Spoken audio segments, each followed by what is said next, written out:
as you know, Tar Heel basketball starts tonight against the Temple Owls. It is a neutral site game played in, where are we playing that? Philly? No, it's at the Naval Academy. The Naval Academy, that's right. So a great way to kick off the season for us. The last time we had a neutral site game to kick off the year was against Michigan State on the ship. Right. And we, of course, got a win there. So we're hoping to have somewhat of the same result coming out of the gate tonight. A team in Temple that is pretty good, but we feel that we've got a great basketball team. Of course, some of the highest expectations that our program has seen probably since our last national championship back in 08 and 09. Many expecting that we're going to be the odds-on favorite to win the championship. But, of course, there are going to be some roadblocks in our way, and we should probably start about talking, through the most obvious roadblock to start the season for Tar Heel fans. It was about a week and a half ago now that we found out that we will be without Marcus Page for most likely the first at least 2 weeks to a month of the season, even though he said he could possibly play against Northern Iowa. But right now it seems that we are really trying to set a time for him to get him back before we play Maryland. Right. So, definitely some concern there. Never want to see one of your best players go down. He is our best player for sure. Go down in the preseason. So, what do you think about the Page injury and the effects? It was unfortunate because all we'd heard in the offseason and everything was how he was healthy he's ever been, and his body's felt great, and then he gets his non-shooting hand broken in a weird accident. I think I read that he got it tangled in a practice jersey. And it just broke, getting tangled up. So, something really freakish. Unbelievable. It's never good whenever your best player gets hurt. I think in some ways it'll pay dividends because it will give Joel Berry the chance to run the offense and gives a lot of guys who may not see get a lot of minutes later in the season, at least get some valuable early playing time. But I don't want to rush him back. I know he wants to play it when we go to Northern Iowa because that's his homecoming game. But, if he's not 100%, I don't think he needs to play. Even in the Maryland game, I know it's going to be a high-profile matchup, but I want Marcus Page healthy for the ACC. The non-conference stuff is important, yes, but I want him as 100% as he can be when we turn them to the new year. So of course. We play, our conference is easily the best in college basketball. Yes. Anyone that argues that doesn't follow college basketball. You're right. He definitely some special meaning in that game against Northern Iowa. I believe that is closer to his hometown than the game that he played against Iowa, because remember they were saying that was his hometown matchup against them when they played. Well, the Iowa game was at home. Yeah, but I'm saying they said that was his hometown team. Now they're saying this is his hometown team, but I believe that all the family that's going to be there and everything like that. But I agree with you. I believe that it's honestly probably his call. Roy would probably ask him. Clearly, if the trainers don't clear him, he's not going to be able to play. Right. But if our training staff says, okay, he has a chance to play, I would expect him to play probably in that game and then maybe sit out the rest of the out-of-conference season. We just really don't know. But yeah, I think definitely he's got to be healthy in that game. And, we don't have to be as worried maybe as in the past couple of years about him going down injured because we do have some confidence in our backup guards that we've got there. Joel Berry, who's going to start tonight. He showed flashes last year. I believe you've been one of the ones that said he's the next generation Ty Lawson type. I'm very high on Joel Berry. So. The best thing that I like about Joel Berry, we're going to do some more player breakdowns later, but the best thing I like about Joel Berry, the ability to push the floor. It's a lot different from what Marcus Page does. I know Marcus Page, we love Marcus Page, but as a point guard, he's not that guy that really runs the up-tempo offense very well. He's not able to push the court, not as well as Barry was. Barry is able to get out there and move and, really dictate where the ball goes pretty well. He's a very good passer of the basketball. So, if this would have happened last year, I really feel that we would be panicking big time. Also because of the fact that, our out-of-conference schedule is nowhere near as tough as it was last year. But, still, we do have some tests that are, of course, on the schedule And let's get into that. When we look at our schedule, we both went through and predicted schedules just like we did for football for our team. When I went through it, I had us going 27-4. I had us going 15-3 in the ACC. Really, when you look at our schedule, we draw a lot of games that are pretty helpful to us. I know this game tonight is a neutral site. That one will be a little bit tough. Another neutral site game, when we get to the final of the CBE Classic, that'll probably be tough. I believe it's either Kansas State or Missouri who we'd have to face there. So it's not an extremely tough game, but a game that's definitely got to be, we can't overlook that game. And that's going to be hard not to overlook because the next game is Maryland. So that's one where we could, we got to be careful that we don't get hit on. Of course, the Maryland game. That could be a 1 versus 2 matchup if things line up. The game at Texas, anytime we play them, we've always struggled to beat them. They are a tough team for us, no matter how good they are. But I believe they are supposed to have a pretty good team this year. They brought in a relatively good recruiting class for basketball, so they should be back to a good level of basketball that it will be a good enough challenge. UCLA, that's a neutral site game. I think I have us actually losing that game just because I believe at that point, we will have gotten through teams like Maryland, teams like Texas, and all these other games. I believe, just before we get into conference season, I don't know if I want us to go into conference season undefeated. We went in there the year that we won the national championship, and, we struggled really out of the gate in conference season. It wasn't really what we expected. So,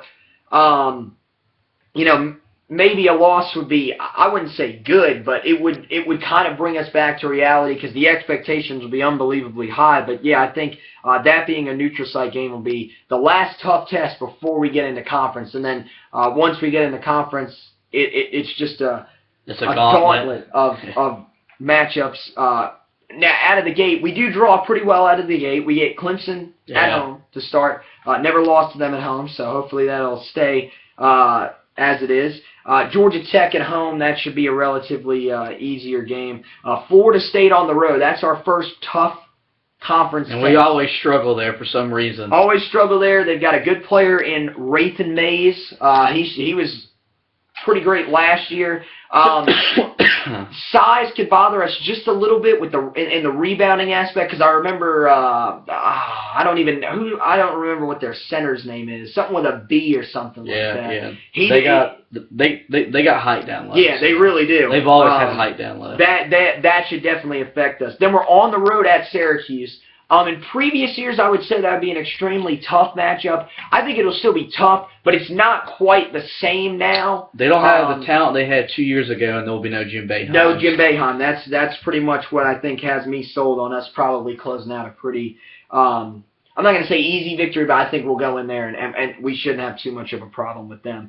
And then at home against State, should be a tough game, but there'll be redemption night. Yeah, I feel that we have a chance to beat them. I'm not completely buying all the hype on NC State. There's a lot of people that think they could be the sexy pick to maybe win the ACC, which I'm like, I don't know about that. That's an upset pick, of course, behind the 3 top teams. But there's people that really think they can make a run in the tournament. I think they could make the Sweet 16 again, but I don't think they're going to go any farther than that. So I don't see them being extremely. There's a lot that factors into that because, I was there last year when we scored the fewest amount of points in the history of the Smith Center. So yeah, of course they could come in there with 2 wins on the entire season, but it's a rivalry game, so things are just totally different. But yeah, I get what you're saying. Wake Forest at home in the next game. I don't think that should be too tough of a matchup. On the road at Virginia Tech, I seriously, I'm pretty sure that from what I've seen, I think they're going to finish last in the ACC. Boston College at home, and then we start to reach the end of the skid. This is where we start to get some tough matchups in here. At Louisville, definitely a tough matchup, but I got us losing that game. Lot lost from that team a year ago for Louisville. That's the reason why I think we can win that game. Louisville's going to do 1 or 2 things with all their allegations. Either they're going to be pissed off and play great, or it's going to affect them and they're going to be on the bubble to make the tournament. Yeah, I mean, I think they're going to come out. Now, they brought in a lot of transfers, which is kind of unique for a program as highly valued as Louisville's. Yeah. But, Rick Pitino is a really good coach. And, I mean, I think, we'll have a psychological hurdle going because we blew an 18-point lead there. So, for some reason, and that's a very underrated, tough place to go in and play.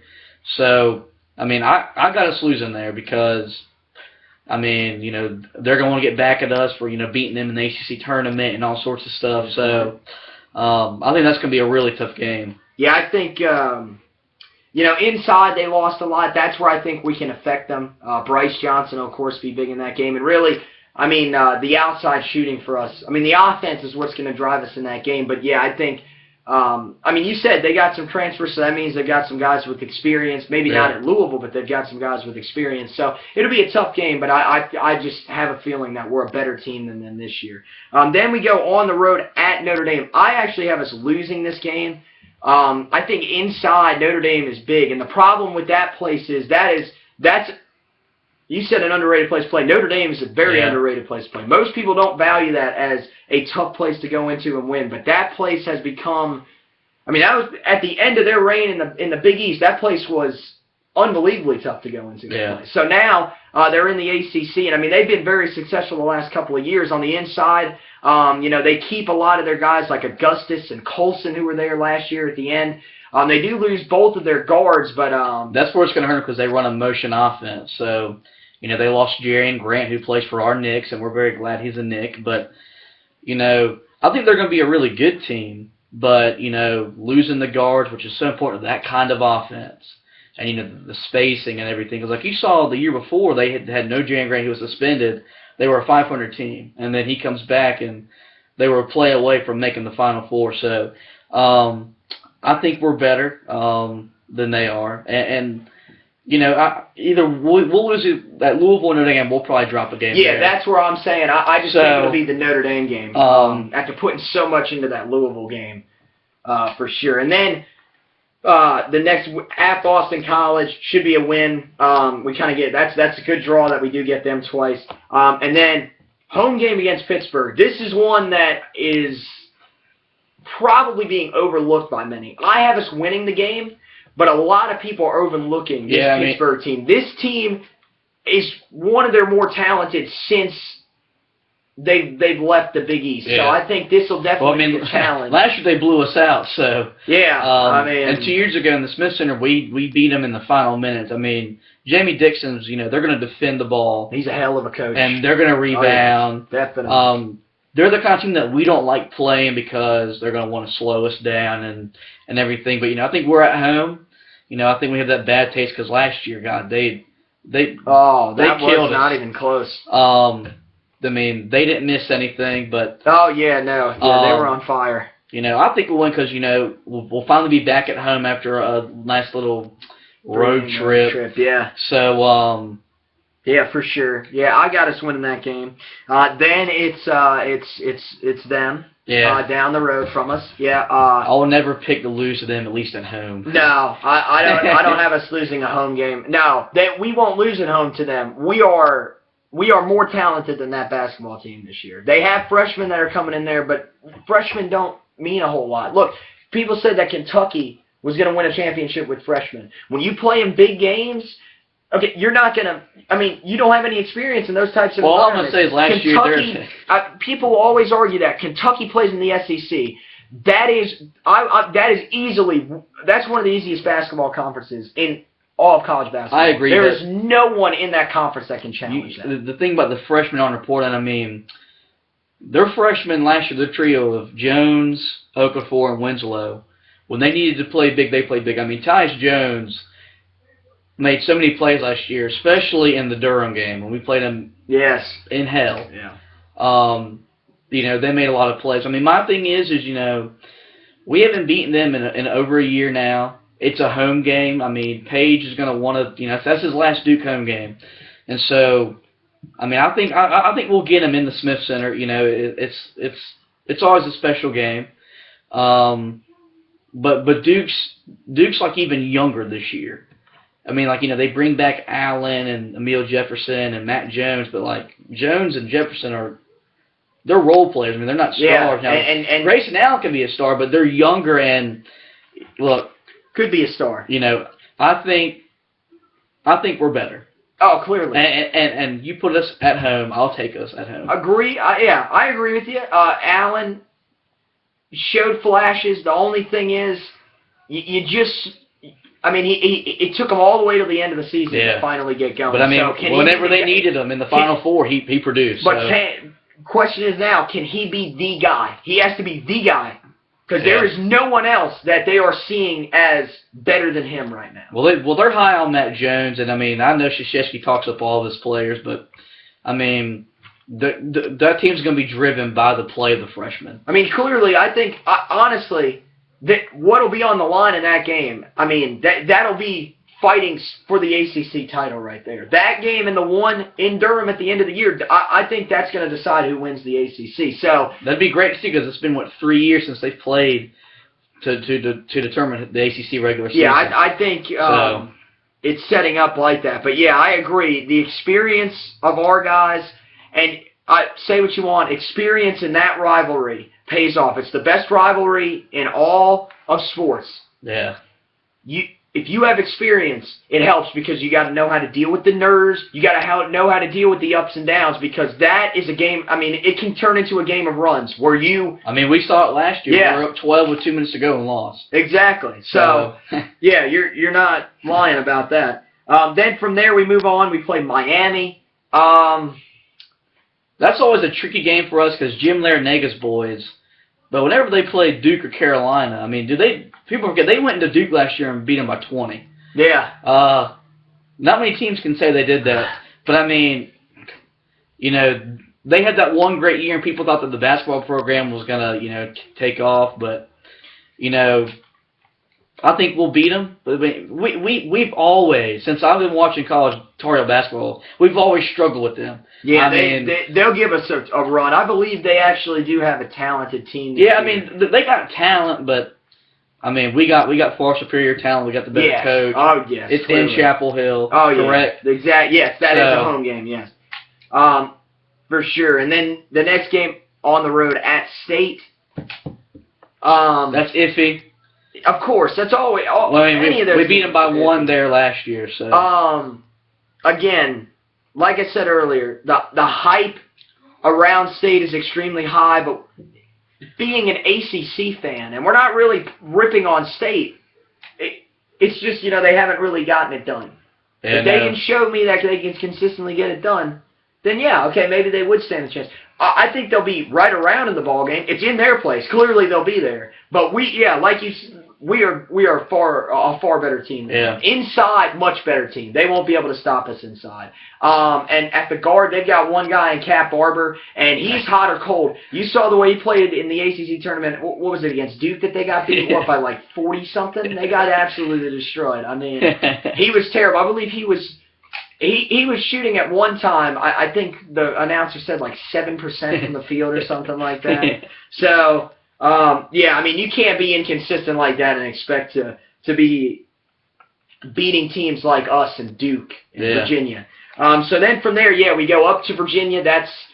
I got us losing road there. Game. I do too. I think that's really tough. I mean, the way they play is the opposite of pretty much anyone in college basketball. They go about as slow as you can possibly go. But I do think they'll struggle because there are over 30 new rule changes in the season. A lot of it is like the freedom of movement is a big thing, and because the way they play defense in their pack line, even though they want to run people off, well, they do that. And I think with the new rules, there's a lot of bumps and everything. But, look, they defend at an elite level. Yes. They know how to slow teams down.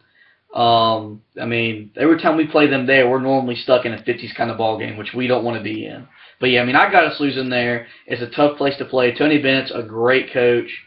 I mean, he gets the most out of that talent. I mean, we got more talent than they could ever dream of, but I mean, those kids fight hard. I think losing Anderson is going to hurt a little bit because, he was their offensive guy if they had one. Yes. But when you can defend the way they can defend, and they rebound the ball well too. Yeah. It's a tough recipe to go into Charlottesville and win a ball game. So. And even the other guys like they return Brogdon, they return Parentis. Yeah. I think Mitchell's back or something like that. Is Mike Toby back? I believe so.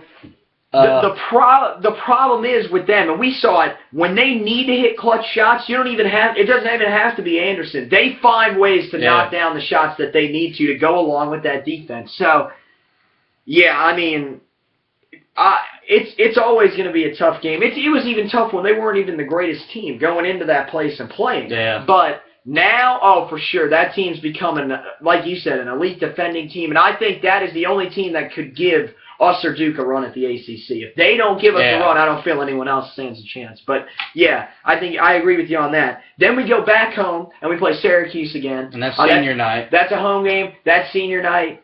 They will have Boeheim back, but I'm going to be real honest with you. I don't think that matters. Yeah, that game will be a blowout. We'll destroy them there. Yeah, Roy's lost back-to-back times on senior night. Ain't going to happen this time. And Syracuse is, there's talent, but they're not as talented as they used to be. Yeah. And gotta remember, no Christmas, no Cooney, right? He left. Yeah, So yeah, they're going to be in some trouble. I don't think it matters because I think last year we were able to work out the 2-3 zone. We put points up on them. So, senior night we've lost back-to-back times on senior night. Yeah, I don't. And before that, Roy was undefeated between Kansas and Carolina on senior night. So I don't see us losing 3 straight years. With it being Page and a lot of guys that have been special to them, I don't see us losing 3 times. I got you. All right, and then we finish, of course. Yeah. In hell. Yeah. So, I have us losing this game because I just think it's the end of the year. It's in their place. It's Duke's senior night. Their seniors. I think their seniors are going to be. They're going to have. I think the Plumlee kid's a senior. I think Emilio Jefferson is finally a senior. He's been there like 6 years. It feels like. Yeah, you're not lying. I don't know if Matt Jones is a senior, but no, I don't think so. Didn't he come in last year? I don't know. Something like that.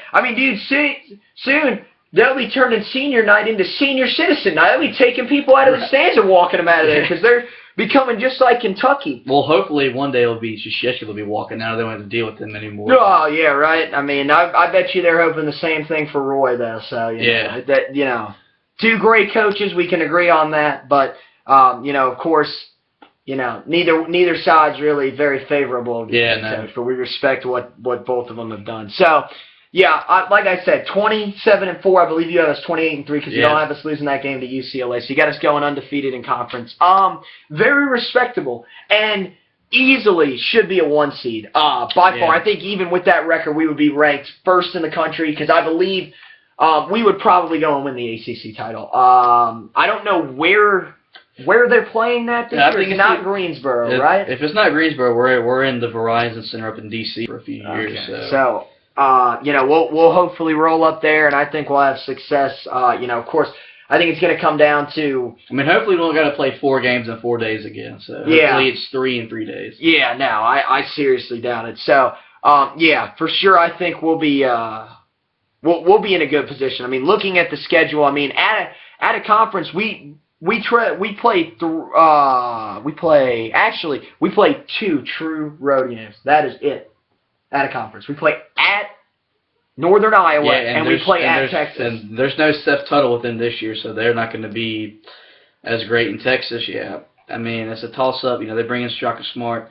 I think the reason why we beat them is because they're going to try to play like us because he wants to play up and down and everything. And the thing with Rick Barnes, they had bigs that were bigger than our bigs, which is rare, and they beat us up inside. They used to have guys that were like 285 on the inside, throwing down. And so that's why I think, if Texas wants to run with us, we'll run them out of their building. Oh, yes. So. Yeah, I don't think they're talented enough to compete with this team. The past couple of times that they've beaten us, the teams have been talented, but not to a national championship type level, not preseason national title favorites. So, Yeah, I definitely feel you on that. So, as we've looked at the schedule, so let's talk about the guys that are going to help us get to this point. We're going to start. We'll start with the guys that are major guys, of course. Page. I think we could talk about him right now. Problem with Page is talking about him. It's so hard to talk about what he's going to do because we don't know what we're going to see from him when we're going to see it. We have no idea when we're going to see him back out on the court. My thinking would be, if it's not the Maryland game, I would think Texas. That would probably, because I don't think we need him for Davidson. But I think, if he doesn't make it back from Maryland, he should be back by Texas, because that should be over a month.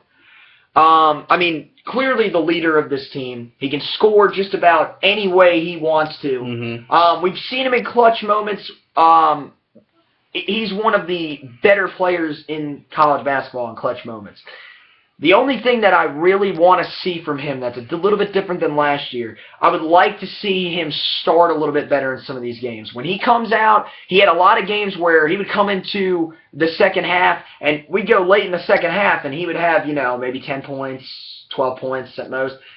I want to see it to where he goes into halftime maybe with 14. He comes out, and, midway through the second half, he's got about 20. And is right around there. He's scoring some points. I understand it's not going to be every game, but in the games where we need him, he's got to be the guy, because at times, okay, Bryce can play well, but Bryce has had foul trouble problems. Yeah. That's the problem for Bryce. Now, the problem is, half of the fouls on Bryce are not even fouls. They are some of the worst calls I've ever seen called against screens. That's called, multiple times. Yeah. There are plenty of other teams do the moving screens, and nothing gets called. But he's really the main guy. We got Justin Jackson, but when it comes to clutch time, we know who's getting the ball. Yeah. It's going to be Page. So what do you think about, what to expect from Marcus this upcoming season? I expect to have the same Marcus we've had since his sophomore season. He's going to shoot a lot of threes, and he's going to hit a lot of threes. Roy claims he's our best defender at the guard position that he's ever coached. Sometimes I don't see that, but maybe, I don't know. There's some things, first off, I'd love to see him run the break a little more quickly. Yes. Because I'm all about, I want to score as fast as we can, and that starts with pushing the basketball. I'm like you. I'd like to see him be more aggressive. I'd like to see him get to the free throw line a little bit more. Exactly. Yeah, he's one of the best free throw shooters in ACC history. Yeah, he's so accurate. Because, look, if you're struggling from three, the worst thing that teams do to a shooter is put him on the free throw line. Exactly. And so, you get to or you get an easy layup or two. So, I want him to be more aggressive, but I understand he has the point guard mentality of let's get everyone else involved. They don't get his. But I think you're going to see, Marcus, shooting the ball well, defending. Oh, yeah. He's going to average 4 to 5 assists. He's not going to turn the basketball over a lot. He's going to get you a steal or two. I'm not going to really care about his rebounding. Because we've really never had, great rebounding guards. So, I just want him to be consistent and be healthy. Oh, yeah. So. Yeah, he's a point guard. Yeah, rebounding's not an extreme worry. We got enough guys that can rebound on the inside. They'll take care of that. But, yes, like you said, I'm not criticizing the way that he plays his game. I would just like to see a little more production in some of these first halves where we struggled at times last year. And you're right. Would love to see him be more aggressive and get to the free throw line. And it's not that he can't be. Yes, he wants to spread the ball around. He wants to get other people the ball because he is a point guard. That's what you're supposed to do. Right. But if he takes people to the hole, I'm just saying, please take him to the hole because you're pretty much automatic from the free throw line. Yeah. So if you get there, they put you on the line, 10, 15 times a game. Oh, they stand no chance. Yeah. So easy point. Definitely, get yourself that would be wanted. But you know what? Just keep playing the way you're playing. Get the points and don't listen to those people in the country that say, well, he's not, as great as people thought he was a couple of years ago. You do what's going to help us win basketball games. Yeah. So, But yeah, definitely, we're definitely looking forward to his production when he does come back. And like we said, make sure you're healthy. Take your time coming back, and it's up to you, not up to the coaching staff. You know when you're ready to come back, but don't rush yourself and end up hurting your career at Carolina and possibly your NBA career. So from there, we'll go with Bryce Johnson because he is a senior. He's a huge role player, of course. Inside, easily our best player on the inside. But as I mentioned, foul trouble. A lot of it most of it has not been his fault, especially late in the season. There were a lot of fouls that were called that were just kind of a little bit iffy, I guess you could say. But that inside presence is huge. He's really improved his rebounding since he got to Carolina. His first couple of years, he was not that great rebounding the basketball. Now he's pretty much automatic on the inside. And what I'd like to see them do maybe just a little bit, put him at the center position. If we want to move the ball up court, if we get in that running style, because he can run a lot better than some of our other guys, for sure. Definitely would like to see him in that sort of role as well. But yeah, inside, I'd say he's our best defender inside as well. Maybe not as, we're used to a guy that used to have 8 blocks inside a game in Henson. But, I like the way that he plays defense. If he can stay out of foul trouble and he could see more minutes on the floor, I think that would definitely help for his overall production this season. So what do you think about big man Bryce? I'm a big fan of Bryce. I love him. I love the emotion he plays with. I've loved watching him grow from a freshman who 2 minutes was getting yanked out because he missed a defensive assignment to now, he's in the right spots a lot more. I would like to see him. I think sometimes he settles too much for the mid-range jump shot. It's great that you're 6'11", you can shoot that, but you're also 6'11", so you got easy baskets inside. So I'd like to see him be more inside instead of wanting to, stand out and shoot 16-foot jumpers, which he has a tendency to do. The rebounding, like I said, he's grown. As he's going to average about 7-8 boards. He had a lot of double-doubles in conference play last year. The big thing is, is with the fouls, whenever you set a screen, just stay still. Just don't move at all. Yeah. Do I agree with most of them were bogus? Yeah, because, we were watching the Knicks game the other night, and on the foul that when we fouled Zerto on the free throw line where he could have made the 2 free throws to win the game, he screened and literally walked the defender into the guard. It was awful that they didn't call it, but with Bryce, I want to see him play with the same energy on offense as he does on defense. Stay out of foul trouble, be more consistent from the free throw line, be inside, and I like the thing, put him at the 5, because we can play really fast with him. That's what I like with the running. I'm not saying like if we go into where we have to go half court, which we've seen that before, he is not a 5 technique. Yeah. There's no way he's inside. No. But when we want to run, we saw it at times last year where he was down the floor before anyone could react. It was shades of Hansborough where you were just asking, how did he even get down there? But yes, the best part of him is his emotion. He is a guy that leaves it all out on the court. He does not care what you think of him when he's playing. He is in a different zone. So, for sure, I definitely think, he is probably our emotional leader. Paige is a little bit more, quiet, more, I don't know what I'm looking for. He leads with his play. He's very calm. Yeah. He's the calming presence, while Bryce is the one that's going to yell and scream and get pumped up. And, of course, we all love that because we're doing the same thing at home. He's going, we're going, So we just love it. But, yeah, definitely expect big things from him this year. From there, I would say Justin Jackson we should talk about next. Again, similar to a lot of the freshmen that we've seen, didn't really start out great. But by the end of the season, yeah, he was pretty. I mean, he played at times. He was our best player. I think he's going to be a stud. I really do. Love the way he shoots the basketball. He can hit from anywhere. Yeah, he's got range. Exactly. You know, he's shown signs of that dominant type guy where you can put the ball in his hands and he can go ISO mode on you if he has to. Yeah. But yeah, definitely the range is great. Defensively, you know, pretty good. Not sensational, but we don't really need him to be. We got other great defenders around him, but definitely, I mean, the offensive skill set is amazing.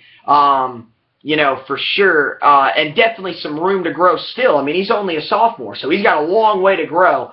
And, you know, who knows? I think this year, potential to lead the team in points per game. I think he will. I think he could go out there, drop about maybe 19, 20 a game for sure. And, you know, don't really need him as an inside rebounder, but he actually can rebound rather well when we've seen him at times. Mostly, I believe they're going to put him at the three spot most of the year. But the best thing about him is he's versatile enough to where he can play the 4 spot. Yeah. So if we want to bring him, push him over there and put a little bit more size on the floor, which I don't know who we'd put out at small forward, you know, we could end up doing that. So what do you think about Mr. Justin Jackson? I mean, I think, like, you know, as much as Paige and Bryce are important, I think his production, I think, determines whether we compete for a national championship or whether we're just a Sweet 16 team. Oh, yeah. You know, with the... there we go. Right in here, yeah.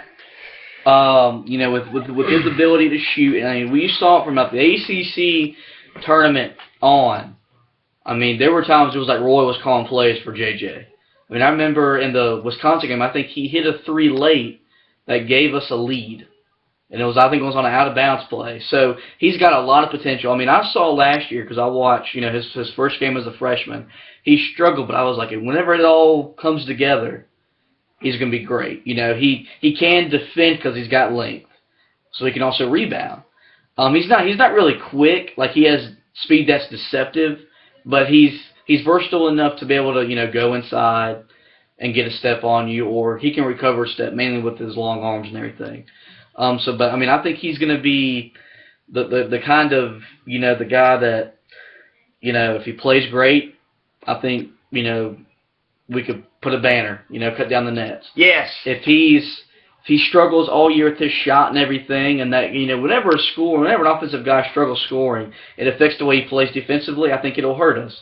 But I mean, I'm expecting great things out of him, and I think he's going to, you know, average 15, 16 points per game. You know, with a couple boards and assists and everything. So, you know, I mean, I'm excited to watch him play and see the growth.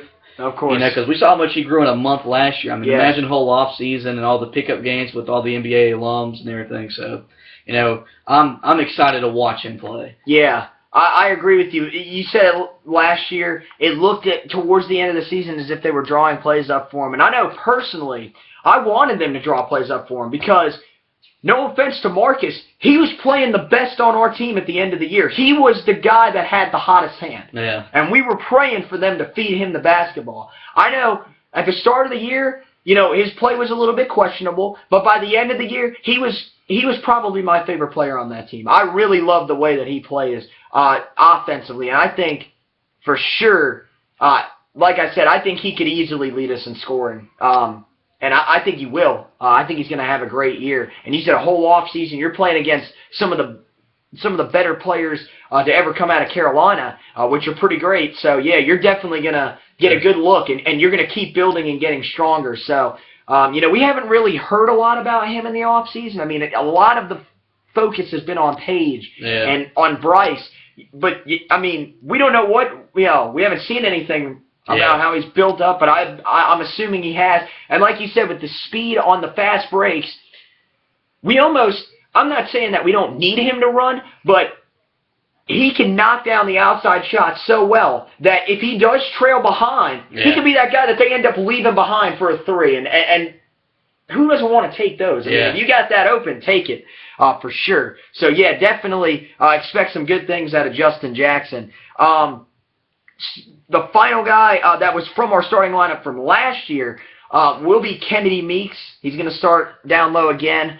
He lost apparently even more weight in the offseason. Really praying, though, that the announcers will not talk about that the whole year because no offense, we heard enough. I'm pretty sure everyone knew that Kennedy Meeks. I'm telling you, I'm pretty sure there were people that don't even watch basketball that knew Kennedy Meeks lost pounds. They just sat there and pounded that into you. Yeah. I mean, he looked better than he did his freshman year last year. Oh yeah, he's down to like 255 now, which is a great play. Yeah, I mean, I saw him at the football game, and when I saw him, he looked really good. He looked in good shape, but he still has enough body size to where he can get in there, and I mean, he can be ferocious on the inside with you. Yeah.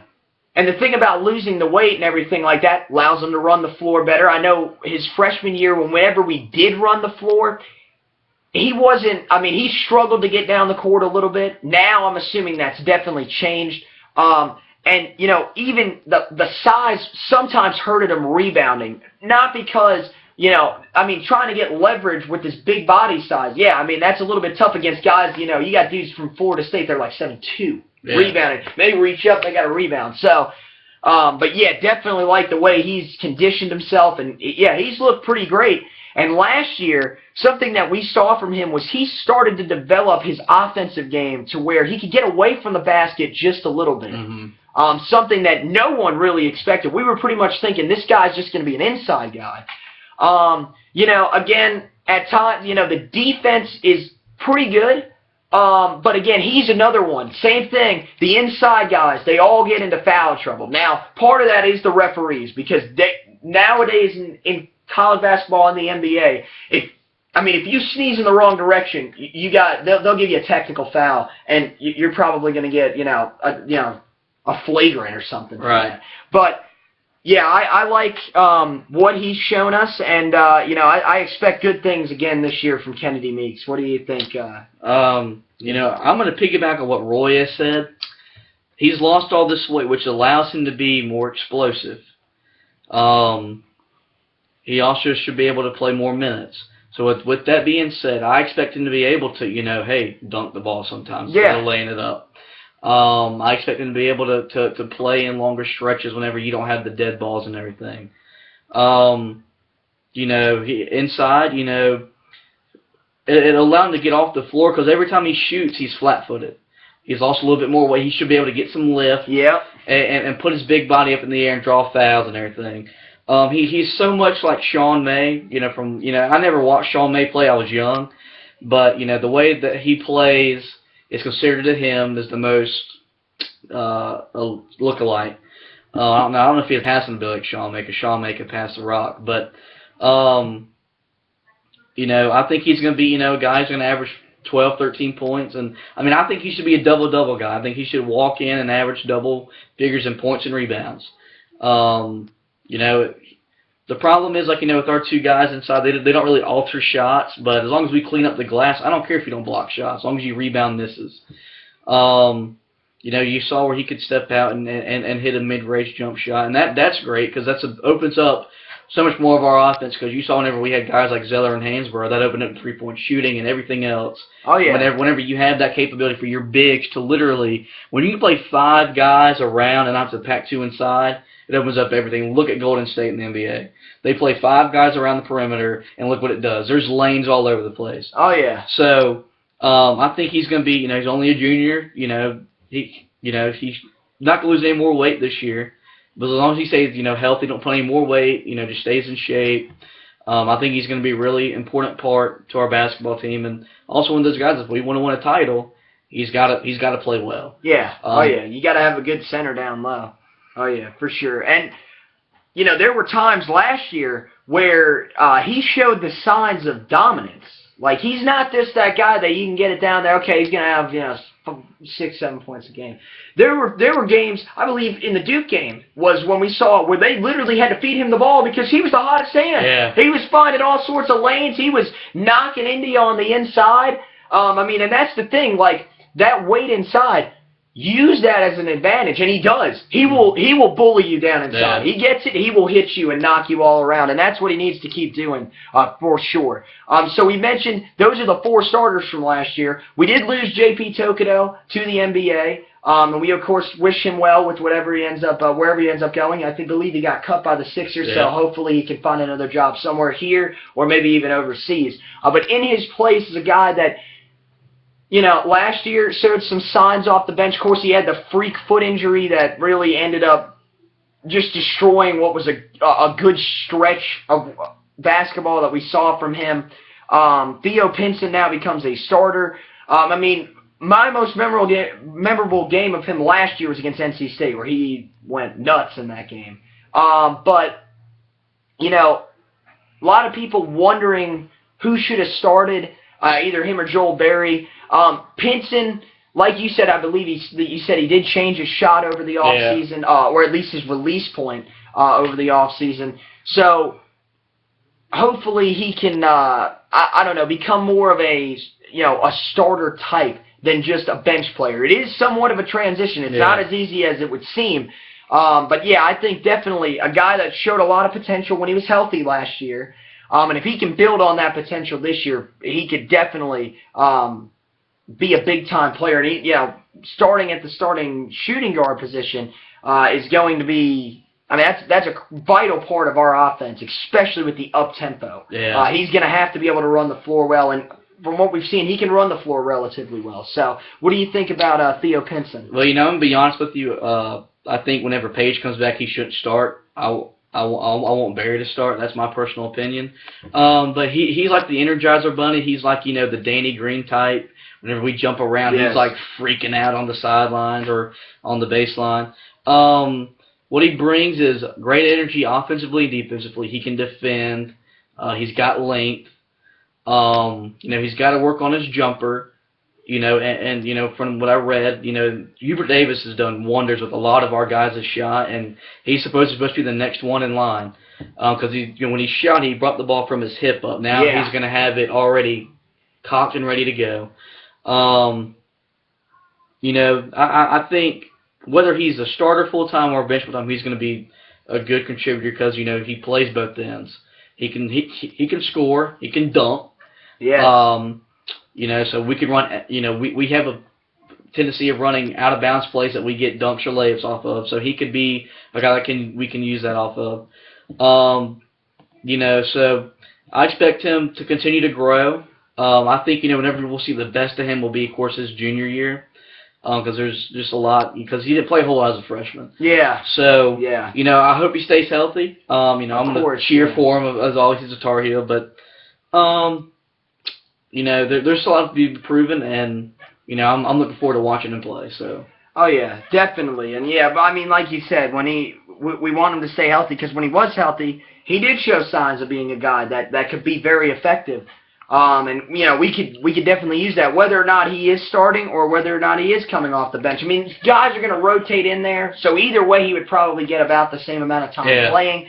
But when he's on the floor, he's going to be effective. He's going to score the basketball, and like you said, he can get inside, he can dunk. So definitely an added bonus there. Then we go to the bench.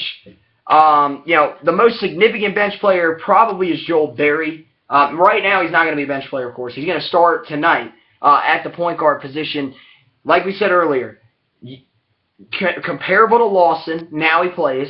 That he hit some ridiculous deep balls last year, late in the season, just unbelievable. And if he can build on that, the passing ability is pretty amazing. Great defender. Really like the way he defends. So. And another guy that's still very young. That was his freshman year. So much potential to build on. That's the thing. Once Page comes back, that dude's going to be on the bench, and he could be playing some of the best basketball in the ACC at that point. Yeah. It just depends. But I think the fact that he was early in the season, his playing time was a little low, but as the season went on, he played a lot more. So now, when he comes in tonight, it's not going to be as if it's brand new to him. He's going to have that sense of confidence coming into the game. And I think, like you said, definitely can run the floor. Unbelievable. I remember watching the game against Arkansas. It was like watching us play in 08 and 09. He was running down the floor, and his objective was to beat you to the basket, and if you weren't going to stop him, he'd lay it in. If not, I'm going to take a hard foul and go to the line and beat you there. So definitely like what he showed us, and I think tonight we're going to see what he really is all about. What do you think about Mr. Joel Berry? Well, if I'm comparing anyone to Ty Lawson, you're getting high regards because he's my favorite Tar Heel ever since I've been watching Carolina basketball. Oh, I know. I think he's the best point guard that Roy's ever coached. So if I think he can be like him, that says a lot.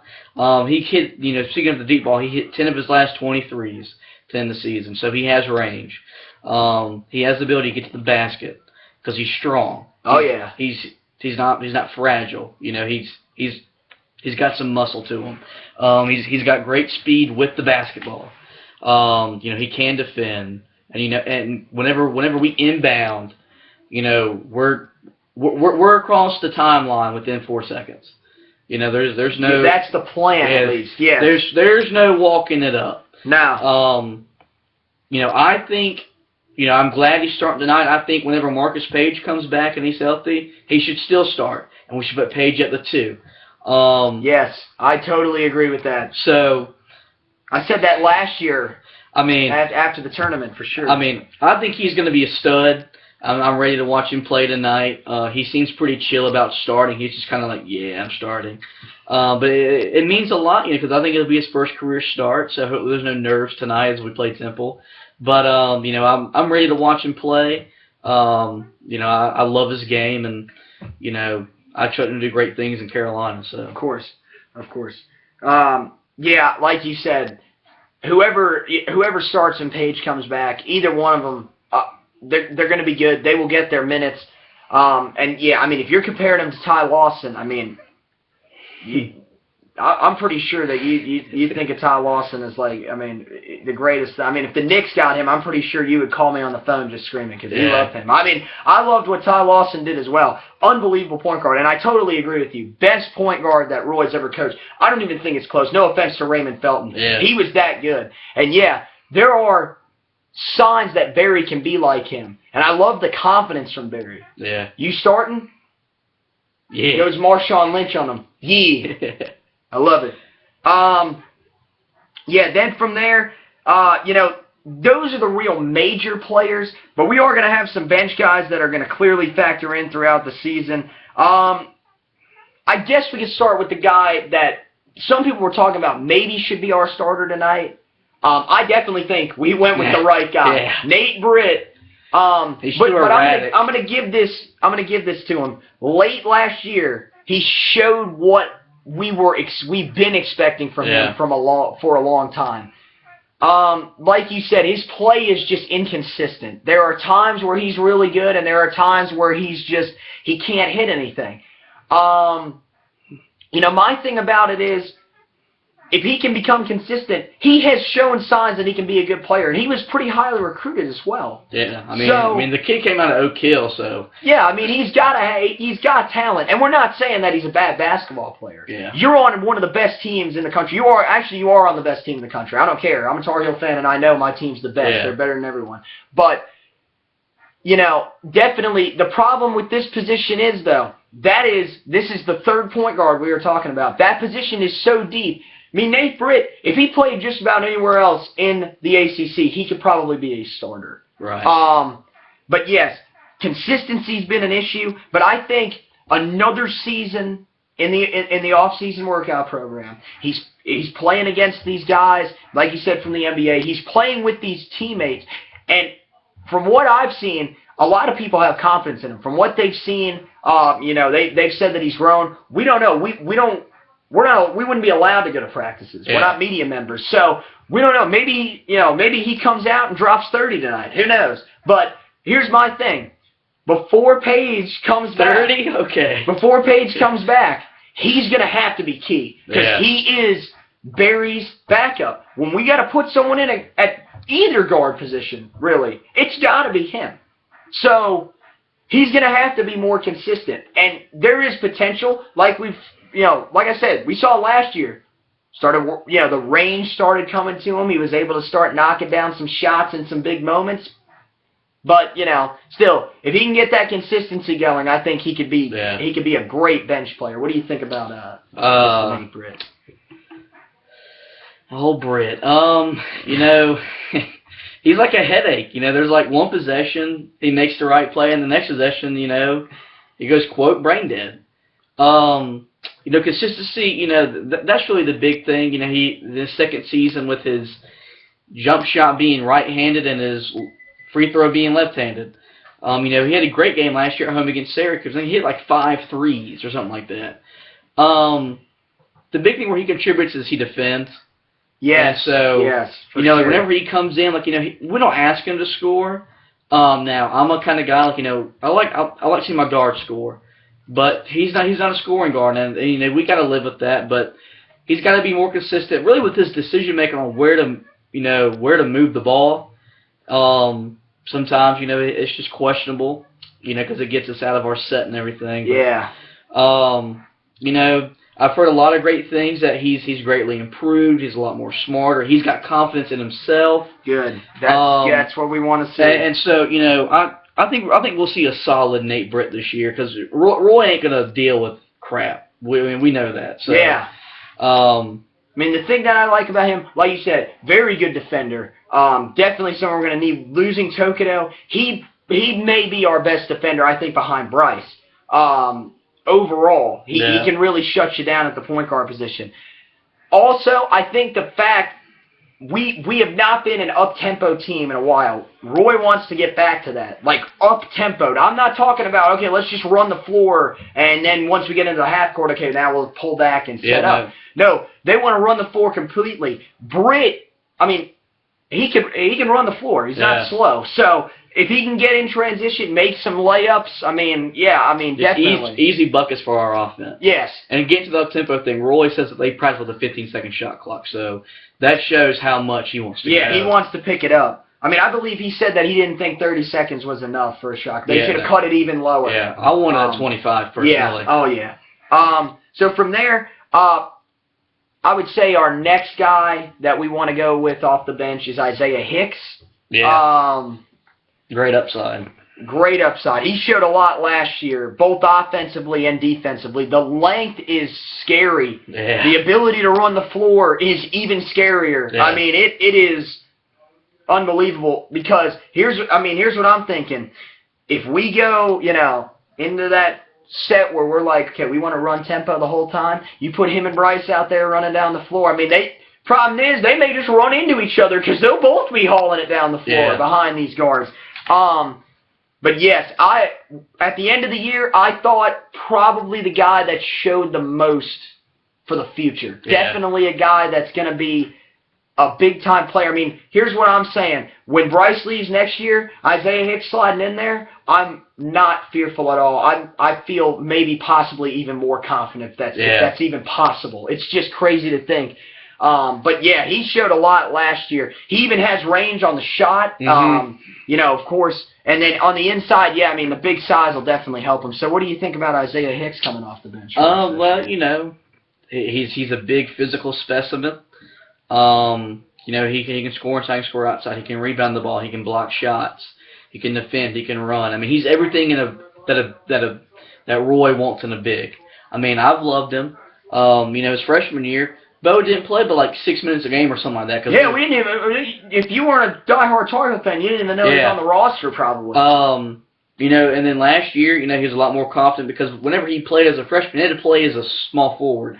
And he's not a small forward now. He's a power forward. Yes. So he was a lot more comfortable, which helped him be more confident. He can make free throws. He can do everything we want. He's still going to be limited. He's still going to get, quality minutes, I guess. But, I'm like you. I think whenever he comes in, next year, he'll be a senior. It'll really be probably his basketball team. So I'm ready, I'm ready to watch him continue to grow. And see what he adds to his game because, he has the post-up and he has the face-up game. So that's always a plus in the college game if you have that. Of course. Yes. Like you said, didn't see him a lot his freshman year, but last year, saw him a little bit more. Yeah, I expect good minutes.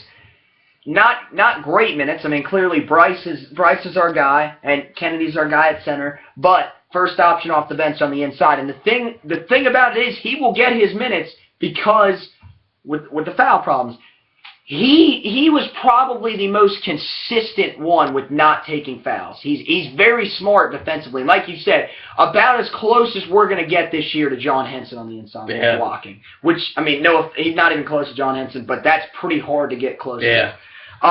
So yeah, definitely a lot of potential. And like you said, it's crazy to think that next year that could be his team to run. So definitely. From there, yeah. And we bring in two freshmen. You got Williams as a sharpshooter and Mays a big. I think a guy, but see, went to them. We gotta talk about Joel James. He's kind of that forgotten guy. Because sometimes he doesn't play, it seems like. He doesn't. And there are times I just don't get why he doesn't play. He might be on the inside. When he's in there, he's our most aggressive defender. He looks like a football player. I mean, he is a monster on the inside. He has that hook shot that if he gets that thing going, you watch out. He can knock it down. But yeah, last year there were times, a couple of games where he got in there and no matter what, I mean, most people forget, the guy that shut down Jahlil Okafor was Joel James. When they put him in there, Jahlil Okafor could not do anything against him. But it's sort of similar to Meeks. He's got the body size, but he's not as big as Meeks, but he's got the body size. And really for him, I mean, when he's out there playing basketball, he simply looks like, hey, I'm just playing a pickup game out there. I mean, he's going as hard as he can, but nothing affects him. It doesn't matter what you can say anything you want to him. He's going to keep the same face. And, I like him. I think he deserves more playing time. But the problem is finding him that playing time in there. And again, another guy that has had just a little bit of problems with the fouls when he's been in there. But, coming off the bench, it shouldn't be a problem. And, I think we should be able to see him. But, the minutes, I think there's just not enough minutes. So what do you think about Joel? I mean, I'm telling you, he looks like a football player playing basketball. He looks like Shaq Rashad. He really does. He's so built and everything. Eric Montross, who is is the analyst with the Tar Heel Sports Network, former great center, played under Dean Smith. He's worked a lot with his offensive game. I remember when I went to the state game, he literally got up during the pregame show and was with Joel working on moves and everything. So love that. Absolutely love it. Like you said, there's really not enough minutes. Whenever he plays, he plays hard. He's known to give us some goofy faces, and he's always on the sideline, like acting like a fool. So he loves being a Tar Heel, and I love that he loves being a Tar Heel.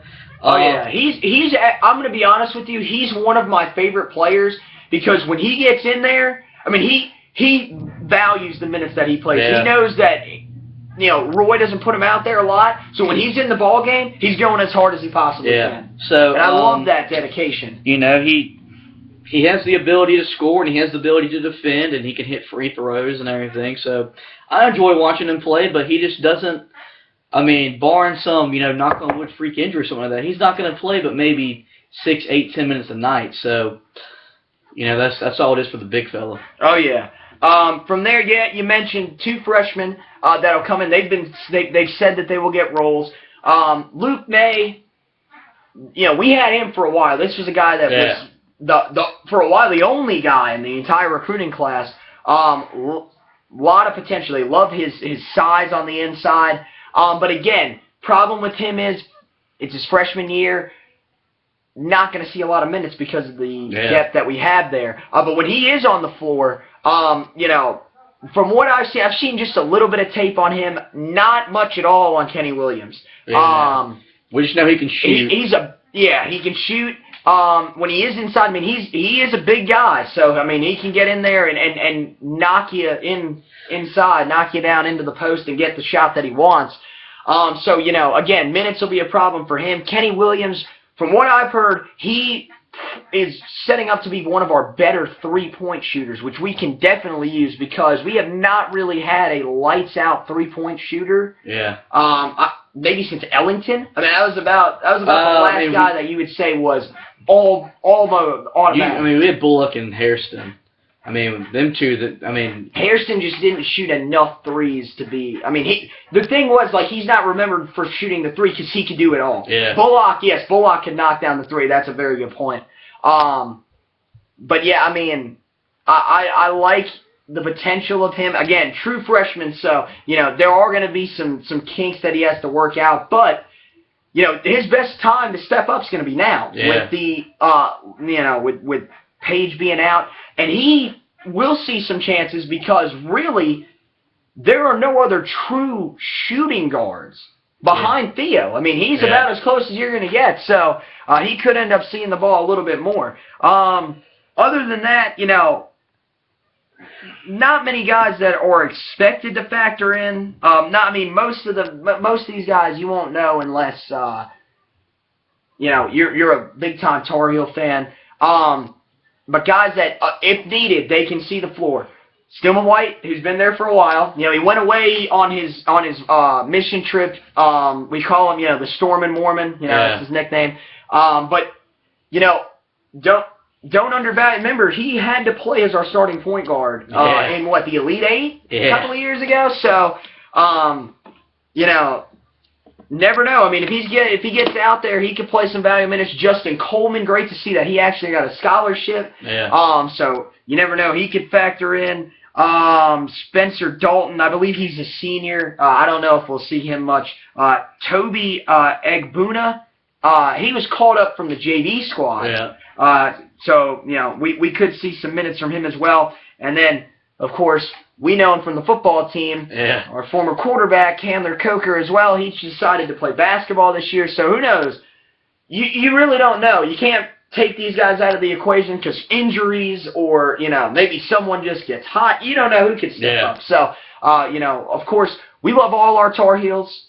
We hope all of you guys perform well this year. The expectations are high, but all I'm going to tell anyone that watches this, and if any of the players do watch this, just focus on doing what you need to do. Play your game, and the wins will come. Don't try to force yourself to play a certain way. Even though we're saying, okay, we want to run up-tempo. Well, guess what? Whatever works, whatever wins us a championship, I really could care less. I just want another banner. I want the 7th banner to be hung up in the Smith Center at the end of the season. So, anything else? Nope. Any closing thoughts? All right, guys. Well, thank you for watching this. And, of course, we open the season tonight against Temple. It's a CBS Sports Network game. Yeah. CBS Sports Network is where you can see that, of course. And then, we will be doing some periodical checks on Carolina basketball throughout the season.